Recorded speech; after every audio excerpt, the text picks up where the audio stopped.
This webinar discusses key issues when writing an application for the Partnerships and Collaborations focused on Problems of Practice and Policy, or Research Collaborations Grant Program, 84.305H. My name is Sarah Brazel, and I'm the contact for projects with a focus on students with or at risk for disabilities. I'm a program officer at the National Center for Special Education Research. Alan Ruby is the contact for all other projects, and he is an associate commissioner at the National Center for Education Research. The Research Collaborations Grant Program contains two topics: Researcher-Practitioner Partnerships in Education Research, or RPP, and Evaluation of State and Local Education Programs and Policies, State-Local Evaluations. This webinar is an introduction, and it is not a substitute for reading the 84.305H Request for Applications. The Institute strongly recommends that you read the request for applications to ensure you are familiar with all of the requirements and recommendations as you write your grant application. Also, so that you are familiar with all the accompanying documents that must be submitted and the procedures for submitting your grant application.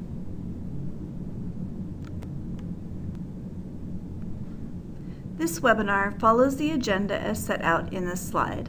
I will provide an overview of IES, the Research Collaborations Grant Program 84.305H and its two topics, general requirements for both topics, comparing the purposes of the two topics, the project narrative, appendices, award parameters and key dates, peer review process, sources of information.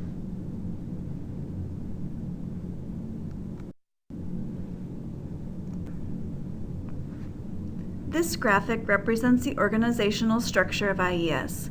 We are led by a director who receives advice and consultation from the National Board for Education Sciences. The board consists of 15 voting members who are appointed by the President and confirmed by the Senate. Our Standards and Review Office oversees the scientific peer review process for IES grant applications and IES reports. We also have 4 centers within IES.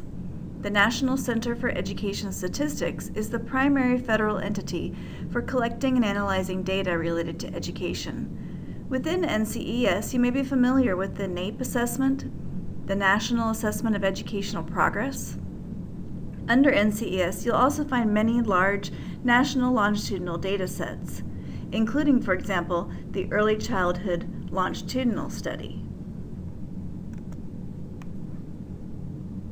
The National Center for Education Evaluation and Regional Assistance conducts unbiased, large-scale evaluations of education programs supported by federal funds, provides technical assistance, and supports the development and use of research and evaluation throughout the United States.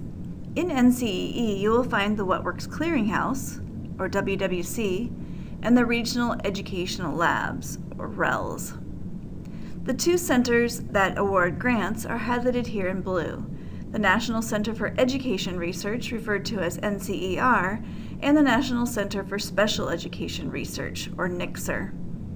The grant opportunities that we will be talking about today are managed through NCER. You'll notice here that the research centers are separate from the Standards and Review Office, meaning that we program officers are not involved in the peer review process. So this allows us to work closely with you, providing technical assistance to you on your applications. We will discuss more about that later in this webinar.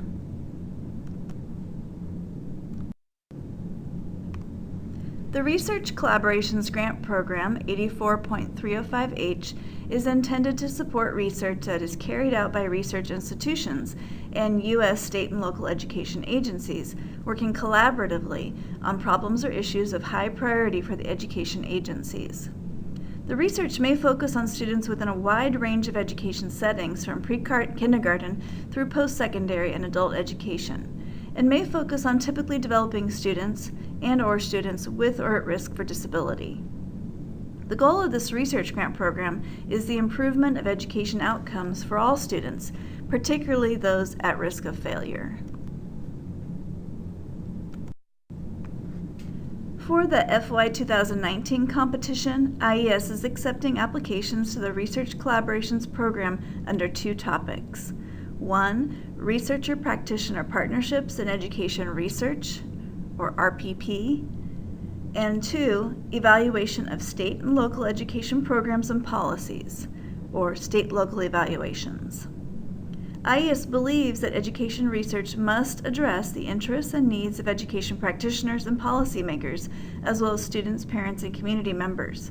Under the Research Collaborations Program, the Institute encourages the development of partnerships between researchers and education agencies to advance the relevance of education research and the accessibility and usability of the findings for the day-to-day work of education practitioners and policymakers.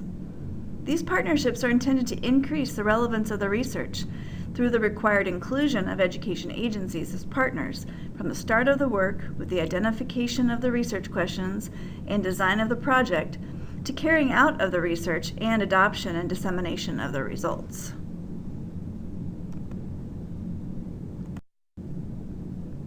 For both topics, your application must address 3 general requirements. First, you must examine student education outcomes.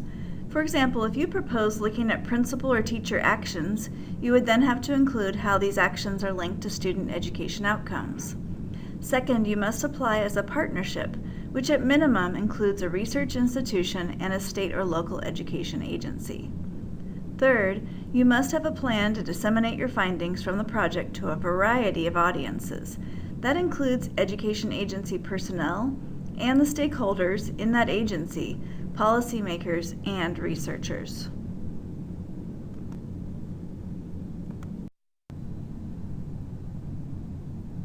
The first general requirement is that your research must address student education outcomes. Your research may be examining non-student issues such as teacher or principal knowledge and skills, school organization, or district or state policies, but these must be linked to student education outcomes for your application to be considered for funding by the Institute. These student education outcomes are for students from pre-kindergarten through post-secondary and adult education. You can address any grade or grade range within these boundaries.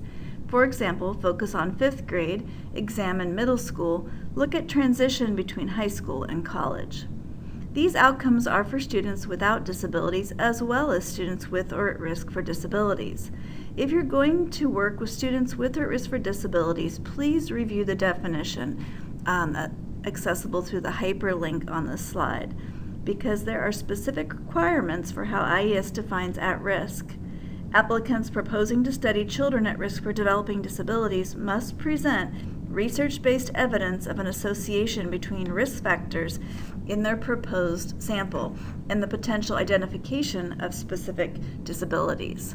The determination of at risk for disability status must be made on an individual child basis and may include, for example, factors used for moving children to higher tiers in a response to intervention model.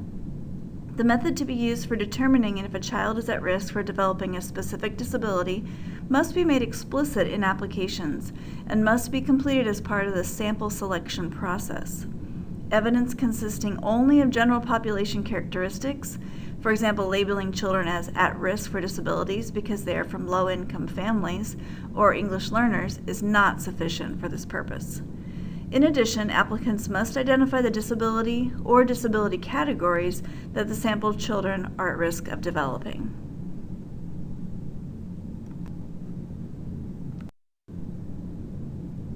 IES also identifies the academic outcomes of interest that you would want to address by the age or grade and education setting the students are in.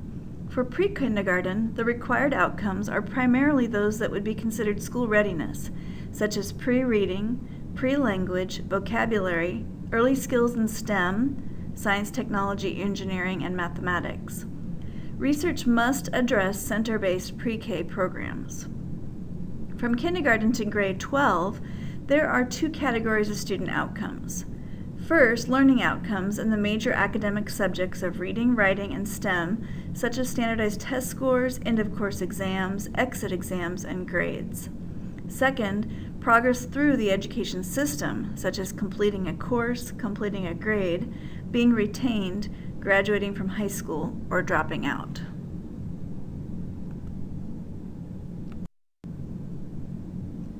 IES is primarily interested in research that is focused on improving outcomes for low-income and historically disadvantaged students in post-secondary and adult education, and for students from all backgrounds who are attending open and broad access institutions that accept a majority of students who apply for admission.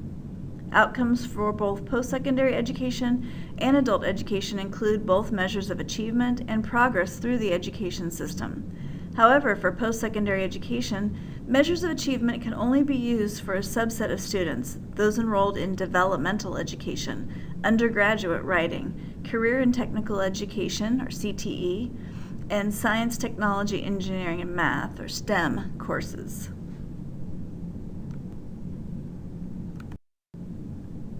The second general requirement is that the application must come from a partnership made up at minimum of one research institution and one state or local U.S. education agency. The Institute does not endorse a specific model of research partnerships. However, the Institute views research partnerships as going beyond two common forms of collaboration between research institutions and educational agencies.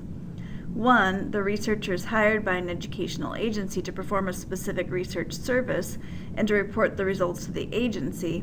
Or two, the researcher has an initial research interest and obtains permission from the agency to carry out the research within the agency's schools. The Institute envisions that work supported by the Research Collaborations Program will be collaborative from start to finish.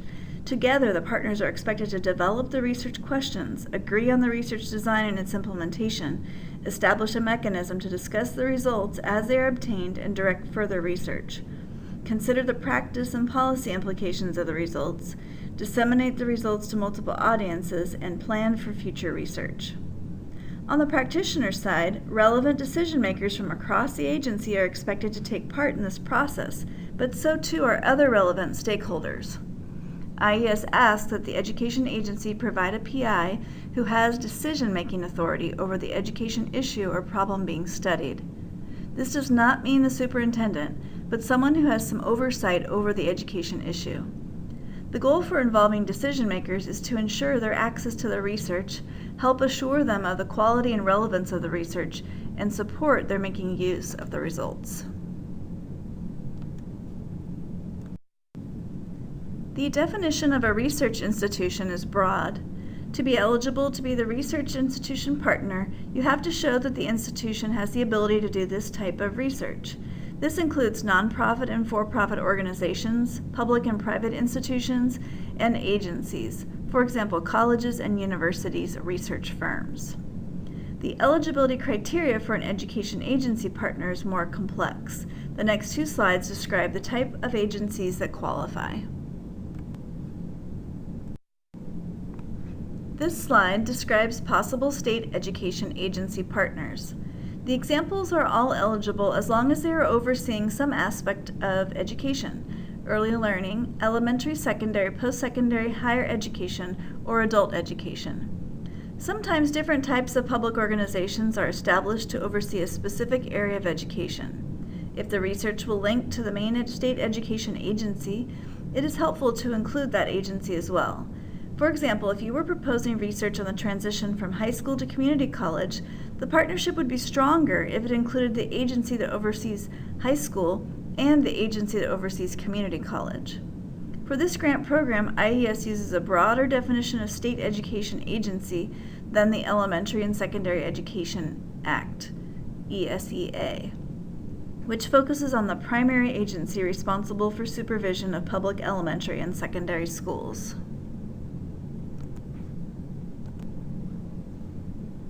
This slide describes possible local education agency or LEA partners, including public school districts, community college districts, tribal education agencies, state and city post-secondary systems, and adult education providers, when no state or local education agency exists for adult education. In regards to state and city post-secondary systems, serving as the education agency partner, if there is a state or city education agency that oversees the post-secondary system, the application will be stronger if they are part of the partnership. A post-secondary system that applies as an education agency partner cannot also serve as the research institution partner in the same project. An individual post-secondary institution, for example, one campus, cannot serve as the agency partner. The whole system must sign onto the project. But the evaluation does not have to be across the whole system. It can take place at only some of the campuses. In regards to adult education, Title II of the Workforce Innovation and Opportunity Act, WIOA, defines organizations eligible for federal funding as adult education providers, including community-based organizations, institutions of higher education, public or nonprofit agencies, libraries. If the state or district lacks an agency for adult education, one or more of the providers recognized under the Workforce Innovation and Opportunity Act can serve as the education agency partner. There are several types of organizations that can be additional partners but cannot serve alone as the education agency partner. Intermediate districts, sometimes called service districts, that provide services to multiple districts but do not have decision-making authority over implementing programs and policies. However, they can serve as the agency partner if they do oversee the program or policy. Organizations made up of LEAs and sometimes other organizations such as universities or practitioners, for example, research and implementation networks, associations of LEAs or professional associations of LEA leaders that do not have decision-making authority over the implementation of policies and programs within the LEAs need to have some of the LEA members join as the education agency partner. Non-public organizations that oversee or administer schools, such as an education management organization or charter management organizations. Those groups can be partners, but you must include the public, state, or district agency that oversees the schools that are involved. There are also some very small local education agencies, in some cases even having one school. These can apply as a partner, but the peer reviewers may consider that research on them as less significant than research involving multiple schools.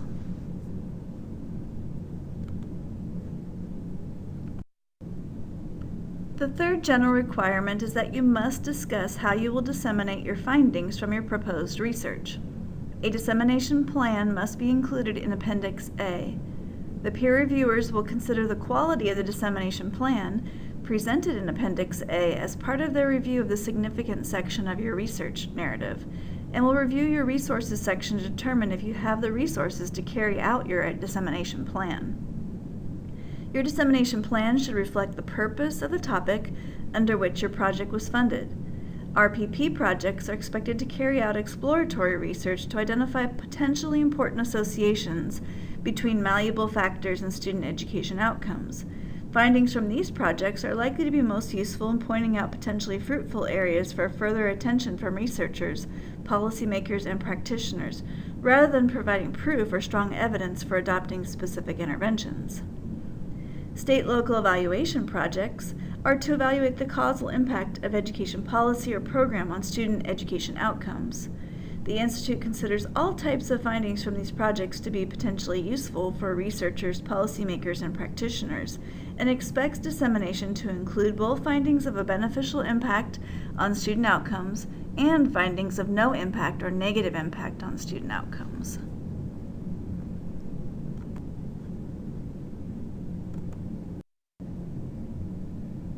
This slide compares the purposes of researcher-practitioner partnerships and state-local evaluation projects.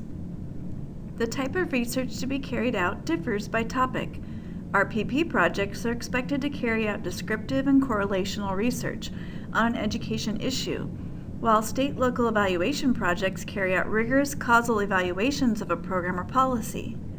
Greater detail on the research to be done under each topic is discussed in the upcoming project narrative section of this webinar. Both types of projects are expected to carry out activities that maintain and strengthen the partnership. This includes ongoing communication, self-checks to see if the partnership is operating as intended, and collaboration in the research activities, discussion of the findings, dissemination, and consideration of future research. Both types of projects are expected to broadly disseminate the findings to multiple audiences, as discussed in the earlier slide on dissemination. Both types of projects are intended to increase the education agency's capacity to take part in research and use it. The Institute's expectation for capacity building depends upon the initial capacity of the education agency. For some, the process of taking part in jointly setting research questions and considering the implications of the results will build their capacity, while others may also be ready with support to be involved in the design, choice of measures, data collection, and/or analysis. The research institution may also provide, at the request of the education agency, specific training in a research area. For example, understanding evaluation design, designing a survey, interpreting findings from different types of designs. RPP projects have a specific purpose of developing a research agenda on the issue being studied and developing a plan for obtaining funding to carry it out, which could include applying to IES for another type of grant or to another funder. State-local evaluation projects have a longer period to identify other joint research opportunities and funding opportunities that may arise during the project. In addition, both types of projects may learn lessons on how to develop and strengthen a partnership. These should be documented as they will be of use to other research institutions and education agencies interested in forming partnerships.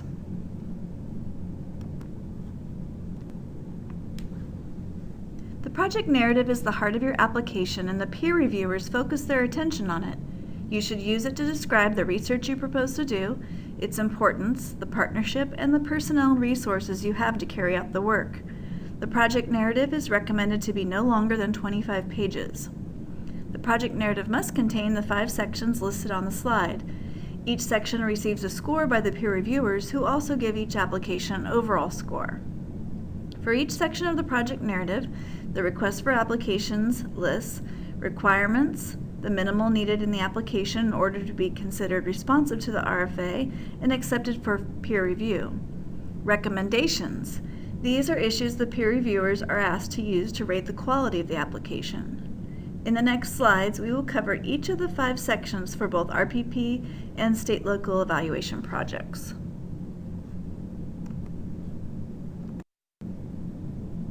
This table compares the significance section of your application for the Researcher-Practitioner Partnerships topic and the State-Local Evaluation topic. RPP projects. For the RPP topic, as you describe the specific issue or problem the partnership will address, its importance to the education agency, it is helpful to include 1. Theoretical and empirical links between the issue and student education outcomes, a simple theory of change. 2. How addressing the issue could contribute to the improvement of student education outcomes.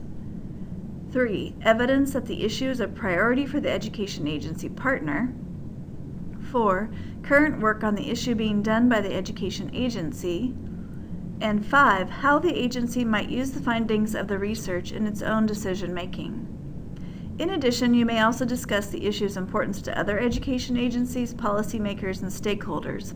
This point is of secondary importance for the significance of the proposed project. It is also helpful to describe the education system in which you will examine the issue or problem, including the levels you will be looking at, for example, classroom, school, district, post-secondary system, or state.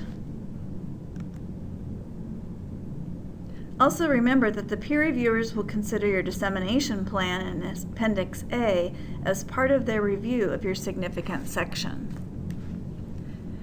Now, state-local evaluation. For the state-local evaluation topic, as you describe the program or policy the partnership will address and its importance to the education agency, it is helpful to identify 1. The components of the program or policy, 2. The student groups that the program or policy is trying to affect, 3.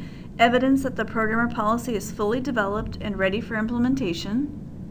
4. How the program or policy substantially modifies or differs from existing practice, either in the same location or in other locations.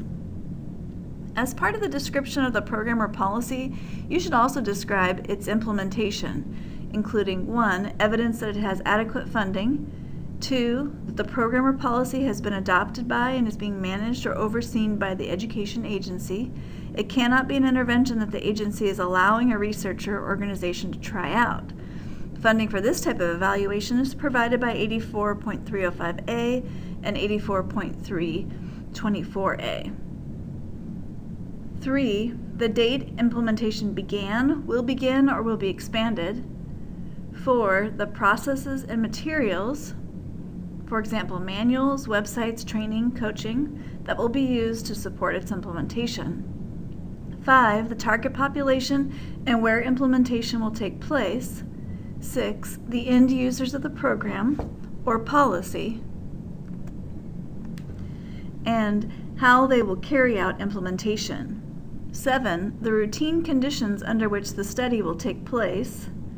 Routine conditions reflect the everyday practice occurring in classrooms, schools, and districts, such as the expected level of implementation that will take place if no study was being done, and a sample that represents the heterogeneity of the students, teachers, schools, and districts being studied.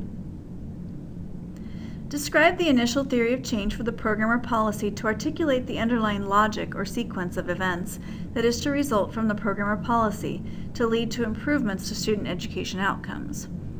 Your theory of change should describe the component or components of the program or policy that are to lead to changes in one or multiple underlying processes, which in turn will foster better student education outcomes directly or through intermediate outcomes. For example, change teacher practices. For programs or policies designed to directly affect the teaching and learning environment and thereby indirectly affect student education outcomes, identify any intermediary outcomes that are to be affected, for example, teacher practices, and how these outcomes affect the student education outcomes of interest. Provide the rationale for the evaluation of the program or policy by describing 1. Why the program or policy is likely to produce better student outcomes relative to current practice, or indicate that the program or policy is current practice if widely used. 2. How the education agency will use the project's findings in its decision-making, both during and after the project. 3. Why education practitioners and policy makers outside of the agency partner would care about the results of the proposed evaluation. 4. Any studies that have attempted to evaluate the program or policy, their findings, for example, an implementation cost and impact, and discuss why your proposed study would be an important improvement on past work. Also remember that peer reviewers will consider your dissemination plan in Appendix A as part of the review of your significance section.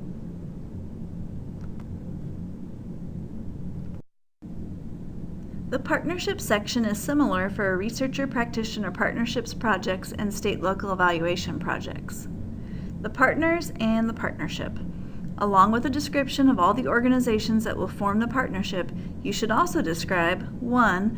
The stage of the partnership, for example, an early partnership or a mature one, and explain how the partnership stage will affect the type of work proposed, the roles of the partners, and the expectations for the results of the partnership, including both the research produced and the future research to be carried out by the partnership. 2. The process through which the involved organizations decided to propose the project. 3. Past or ongoing collaborations between members of the partnership and the results of those joint efforts. 4. How the research questions posed in your application were developed by the partnership, noting the partners' common interest in answering them, and how all partners will contribute to and benefit from the project. 5. The management structure and procedures that will be used to keep the project on track and ensure the quality of its work, especially important for partnerships involving multiple institutions carrying out coordinated or integrated tasks. And 6. Any other research partnerships the education agency already has in place and the research topics they address. Partnership Development Plan. Identify the expectations for the partnership by the end of the project and describe 1. The activities and processes the partnership will use to establish and develop the partnership. These activities should contribute to the proposed research, education agency capacity building, and the longer-term collaboration. 2. The partnership's decision-making process, for example, how it will determine research direction, capacity building activities, release of research results, future research plans. And 3, how the proposed project will improve the education agency's capacity to participate in and/or use research. Partnership tracking strategy. IES recommends that you include a partnership tracking strategy that will be used to monitor whether the partnership is working as planned as it carries out the research. To this end, you may include measures of the partnership's success in completing the initial research, developing a future research plan, increasing the education agency's capacity to participate in and use research, and promoting the continuation of the partnership beyond the grant's end. The Institute encourages you to include indicators that you would value as signs of the project's success and could be used by others carrying out similar collaborative work. This table compares the research plan section of your application for the Researcher-Practitioner Partnerships topic and the state-local evaluation topic. RPP projects. For an RPP project, the Institute expects the research to be exploratory and descriptive to better understand the links between the education system's characteristics, for example, student, teacher, and the school factors, education agency policies, programs, or practices, and student education outcomes, without establishing causal linkages. It may include primary data collection and analysis, secondary data analysis, or a combination of both. The Institute expects that a combination of quantitative and qualitative methods will yield the most useful findings. As you describe the research plan, it is helpful to identify 1. The main research objectives of the partnership's work, including your research questions. 2. The sample to be studied. 3. The research design. 4. The measures you will use. 5. How you will collect the data. And 6. The analyses you will conduct and the variables to be included in them. A timeline of your research plan may help the peer reviewers understand it. As part of this discussion, it may be helpful to consider 1. Why this research will benefit from being done within a partnership project rather than under one of the Institute's other research grant competitions that do not require a partnership. 2. How this research might directly contribute to the education agency's decision-making on the education issue being studied. And 3. How this initial research might prepare the partnership for a specific type of future research that could be supported by a future grant from the Institute or other funder. For example, more in-depth exploratory research, development of an intervention, or evaluation of an intervention. In addition, describe how the partnership will develop a plan for research that continues beyond the end of the grant, and how the plan will ensure that the future research will be of value to the education agency. State-local evaluation. For the state-local evaluation topic, the research plan will be for a rigorous evaluation, so it's important to address how you will make causal inferences from your results and to whom these inferences will apply. As you describe the research plan for estimating the impacts of the policy or program on student education outcomes, it is helpful to identify 1. Your research questions, 2. The population you intend to study and how your sample and sampling procedures will allow you to draw inferences from this population. 3. How the research design will allow you to make causal inferences and how potential threats to internal validity will be addressed. Typical designs include randomized control trials, regression discontinuity designs, and other quasi-experimental designs with comparison groups. 4. How you will account for attrition. 5. How you will determine the comparison condition to ensure there is a treatment differential. 6. The measures you will use and their psychometric properties, for example, reliability and validity. 7. The results of a power analysis showing the minimum effect of the program or policy that you will be able to detect. 8. How you will collect the data. And 9. The analyses you will conduct and the variables to be included in them. In addition to describing your impact analysis, you should also detail 1. A fidelity of implementation study, 2. A study identifying the factors that lead to implementation fidelity, 3. Moderator and mediator analyses, and 4. Cost and cost-effectiveness analyses. For each of these, you should include the measures you will use, how the data will be collected, and what analyses will be done. To support your research plan, it may be helpful to include 1. A timeline of your research plan, and 2. A discussion of why the research plan will benefit from being done within a partnership rather than under one of the Institute's other research grant competitions that do not require a partnership.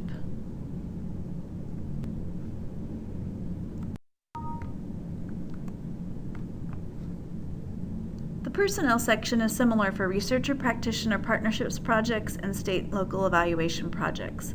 In the personnel section, you want to make clear that your team overall and the individual members have the experience, expertise, and time to carry out the proposed project. To this end, you should briefly describe the following for all key personnel, i.e. principal investigator, co-principal investigators, co-investigators on the project team. 1. Each person's roles and responsibilities on the project. 2. Their qualifications to carry out their roles on the project. 3. Their percent of time and calendar months per year, academic plus summer, to be devoted to the project. And 4. Past success at working in similar partnerships and producing products of value to an education agency. In addition, for the education agency's PI or co-PI, describe their role in the education issue being examined and the level of decision-making they have regarding it. School-based personnel, unless holding district-wide authority, and personnel from an institutional research office, unless this issue falls under their office, are normally not the appropriate personnel to serve as the agency PI or co-PI, though they may be important to include as other key personnel.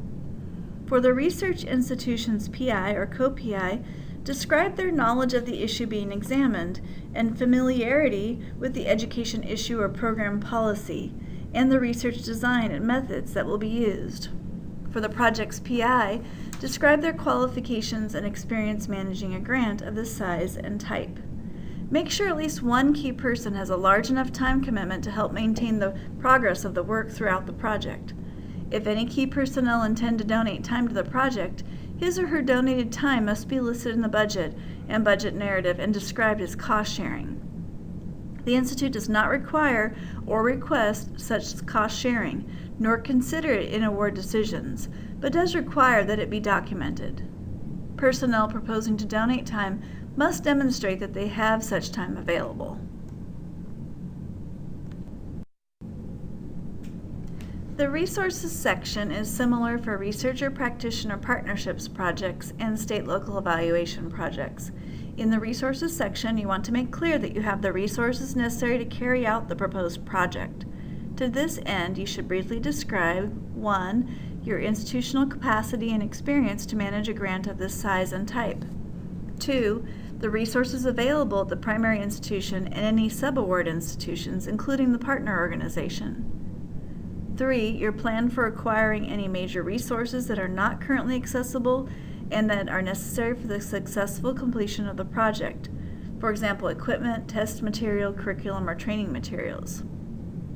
4. Access to the schools or other settings in which the research will take place.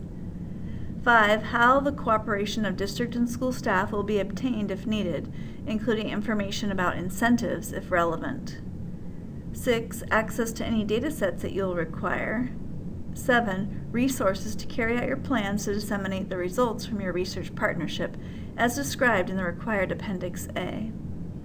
Remember to include a joint letter of agreement in Appendix E from the primary partnering institutions, the research institution, and the education agency, documenting their participation and cooperation and clearly setting out their expected roles and responsibilities in the partnership. Include separate similar letters of agreement from the other members of the partnership. For example, documenting the role of additional partners or consultants, access to secondary data, schools' willingness to take part, access to schools, classrooms, and/or teachers.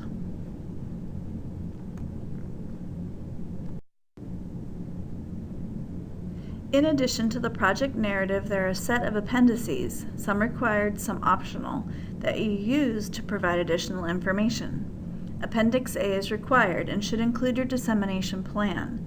Your dissemination plan describes the multiple audiences the partnership will provide the findings. These include disseminating the findings, 1, throughout the partner education agency and its stakeholders. An agency-wide oral briefing and a free non-technical brief are the required minimum. 2, publications and presentations in venues designed for policymakers, practitioners, and the general public. And 3, publications and presentations in venues designed for researchers. Appendix A is recommended to be up to 2 pages long. Appendix B is required for resubmitted applications. In Appendix B, you describe how you have revised the application in response to previous reviewers' comments. Appendix B is recommended to be up to 3 pages long. In Appendix C, you may include figures, charts, tables, for example, a timeline for your project's activities, a diagram of the management structure of your partnership, or measures. For example, individual items, tests, surveys, observation, interview protocols used to collect data for your project. Appendix C is optional and recommended to be up to 15 pages long. You should not include narrative text in Appendix C. In Appendix D, you may include examples of the specific education issue, problem, program, or policy that you intend to examine. For example, curriculum materials, computer screenshots, assessment items, or other materials. Appendix D is optional and recommended to be up to 10 pages long. You should not include narrative text in Appendix D. In Appendix E, you may include the letters of agreement from partners, for example, research institutions, state and local education agencies, other partnering institutions, sites in which the research will take place, for example, schools, data sources, for example, state agencies holding administrative data, and consultants. The key research institutions and education agencies forming the partnership should submit a joint letter of agreement, documenting their participation and cooperation in the partnership and clearly setting out their expected roles and responsibilities in the partnership. Other members of the partnership should submit similar separate letters. Appendix E is optional, and there's no recommended page length for Appendix E. Appendix F is required for applications to the state local evaluation topic and should not be included in applications for the Researcher-Practitioner Partnership topic.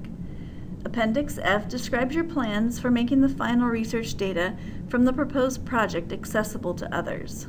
Your data management plan, or DMP, should include plan for pre-registering your study in an appropriate registry for education evaluations, type of data to be shared, procedures for managing and for maintaining the confidentiality of personally identifiable information, roles and responsibilities of project or institutional staff in the management and retention of research data, expected schedule for data access including how long the data will remain accessible, at least 10 years, format of the final data set documentation to be provided, method of data access, for example, provided by the project director, principal investigator through a data archive, and how those interested in using the data can locate and access them.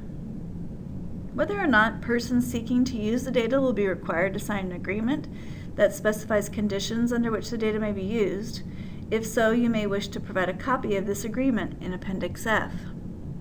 Any circumstances that prevent all or some of the data from being made accessible. This includes data that may fall under multiple statutes and hence must meet confidentiality requirements for each applicable statute. For example, data covered by the Common Rule for Protection of Human Subjects, FERPA, and HIPAA. The costs of the DMP can be covered by the grant and should be included in the budget and explained in the budget narrative. The peer review process will not include the DMP in scoring of the scientific merit of the application. Appendix F is recommended to be up to 5 pages long.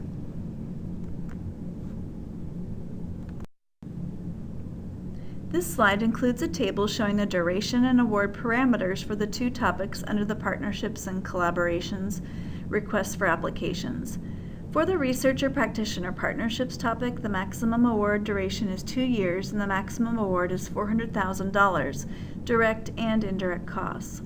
For the State Local Evaluation topic, the maximum award duration is 5 years and the maximum award is $5 million, direct and indirect costs.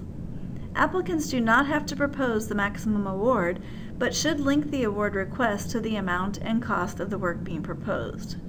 State local evaluation grant funding must be used solely for evaluation purposes. Funds must not be used to support implementation of the policy or the program. For example, materials, text, software, computers, assessments, training, or coaching required for implementation. As part of your application, you will include a detailed budget form, SF424, and a budget narrative that links the activities, personnel, etc. from the project narrative to the funds requested. This slide includes a table showing important dates for 34.305H. Applications must be received at grants.gov no later than August 23, 2018 at 4:30 and 0 seconds p.m. Eastern Time. Letters of intent were due on June 21, 2018, but these are not required for submitting an application and are not seen by the peer reviewers. If you did not submit a letter of intent but would like feedback on your research idea, email a short description of your proposed project and the grant competition and topic you are considering applying under to the program officer. The application package was posted on grants.gov on June 21st. The possible start dates for the award are between July 1, 2019 and September 1, 2019.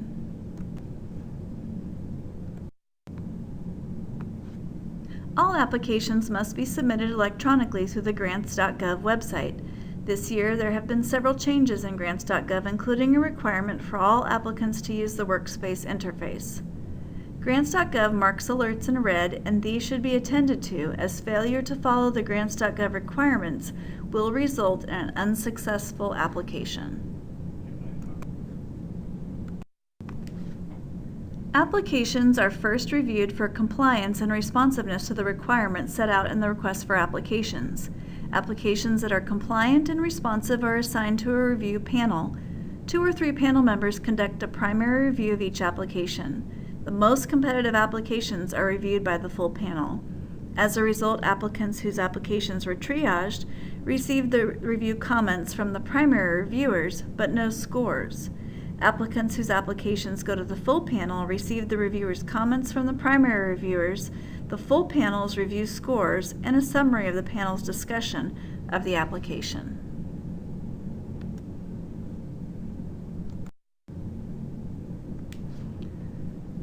This is the web page for the IES Standards and Review Office, which contains a listing of the past peer reviewers.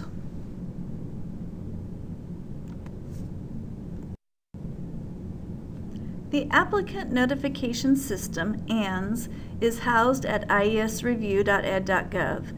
After you receive an email notification, you may sign into the ANS to view the reviews of your application and your award status. And if your application went to full panel, the review, scores, and panel discussion summary. We encourage you to discuss your reviews with the program officer in order to consider reapplying.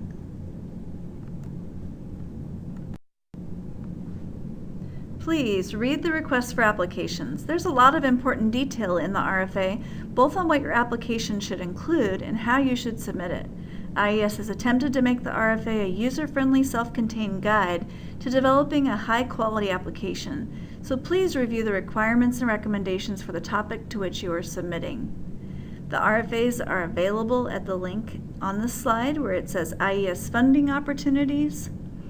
Browse through the posted abstracts of our funded grants on our website. Our abstracts are fairly detailed, so they will give you a good sense of the quality and type of projects that may typically get funded by IES. See the project selector web page on the link under NCER projects and NICSR projects. IES will also post on-demand webinars covering a wide range of topics, including a grant writing workshop or webinars about other specific funding competitions. Please click on the Funding Opportunity Webinars link on the slide for more information. We also have a Resources for Researchers page with information including methodological resources to assist in preparing an IES research grant application, videos from past IES training institutes, and information about available data sets and tools.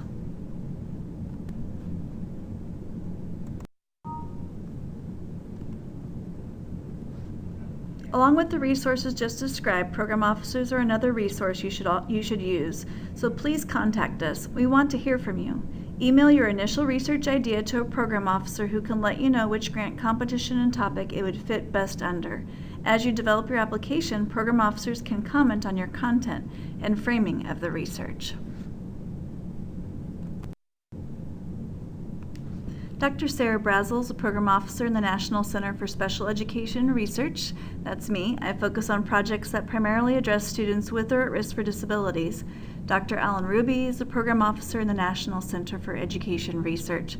Please contact us if you have any questions. And you can also follow us on Twitter at IES Research. Thank you.